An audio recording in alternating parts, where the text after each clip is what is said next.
Magandang umaga po sa ating lahat. Welcome sa ating munting YouTube channel.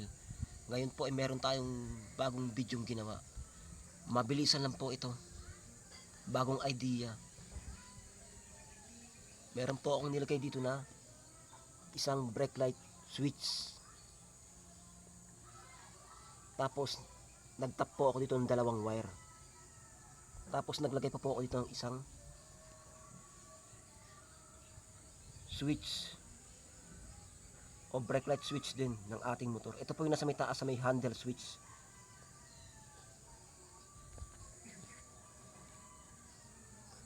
Meron pong dalawang terminal yan dito. Dalawa. Diyan nyo lang po itatap yung dalawang wire. Ayan po. Pwede pong magkabaliktaran yan. Dito kahit saan din po dyan. Tatap nyo rito. Ito po kasing brake light switch na to, madaling masira. Napuputol yung wire dito, yung alambre.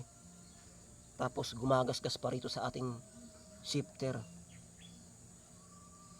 Kaya ito ginawa ko ng bagong technique o bagong paraan o idea. Pa-share na lang po ng ating video para makatulong sa iba nating mga rider. Ayan po siya, oh. May on-off po siya sa ilalim, on-off switch. Nilagyan ko lang dito ng rubber. Yung sa tsinelas, gumupit ka lang. Tapos, idikit mo ng mighty band dito. Lihaan mo ng konti para gumaspang, para dumikit. Dito lang po sa may ibabaw ng ating shifter ilalagay. Ayan po siya.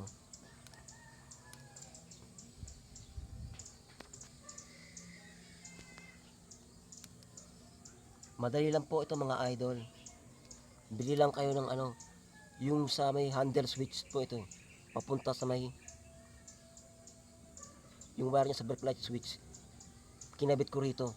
Galing po yan sa may taas. Inipit ko lang ng strap. Ayan po, tinalian ko lang. Ulitin ko lang po ha. Switch din po ito na nakakabit doon sa may handle switch sa taas. Dito ko nilagay. Mas maganda sa rito ilagay. Kasi ito, madalas maputol yung ganito. Ayan po. Madali lang po siya gawin. Dalawang wire lang po ang kailangan. Itap dito sa kabilaan. Pwedeng baliktaran. Pwede rin po itong baliktaran. Papaandarin ko po yung motor. Papakita ko po sa inyo. Papaandarin natin mga idol yung motor. Para makita nyo po kung paano siya gumagana. Lobat po kasi yung battery natin. Yan po, madali lang po yan.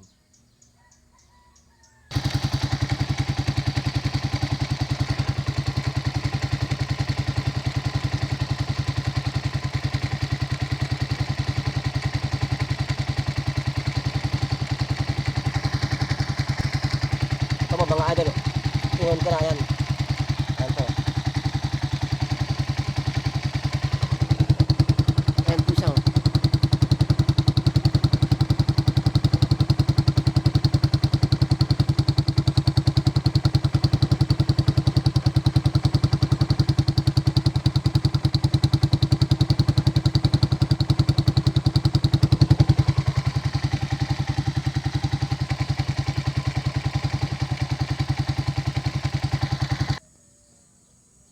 Ayan po mga idol, ganoon lang po.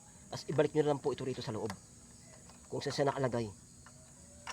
Yan, dito po yan sa loob. Dito po, yan. Ganoon lang po mga idol.